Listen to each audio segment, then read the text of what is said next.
We refer to weeks like this as quiet weeks around here because this is all we've been covering. The two members of the legal team who left before they were on duty, DeGeneva and Tenzing.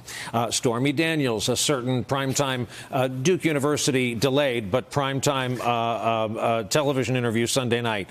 The floating of the pardons, the dangling of the pardons was just last night, and of course, a cabinet member dismissed. That's what passes in 2018 as a slow week.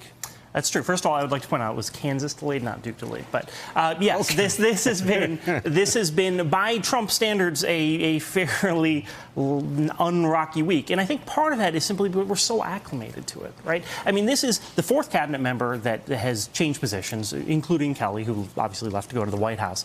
But there are three people who have been fired essentially from Trump's cabinet, which is unheard of beyond someone like Gerald Ford coming in and replacing everyone from Richard Nixon's cabinet, right? This just simply doesn't happen, this level of turnover. But we're so used to it by this point that we sort of just take it as, yeah, okay, so Shulkin was gone, we expect him to be gone, and you know that therefore is not remarkable.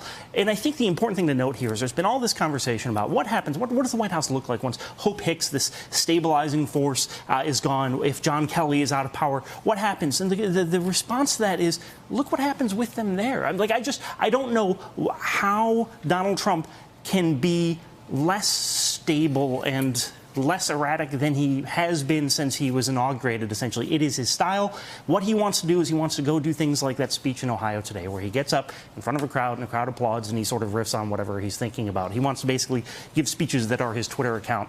And the rest of it, it seems, it has never held much interest for him, and I'm not sure how having Hope Hicks leave or John Kelly potentially leave down the road, I'm not sure how that gets worse in that scenario. You all know what I've just done by calling it a slow week. I have just invited the busiest Friday of our lifetimes tomorrow.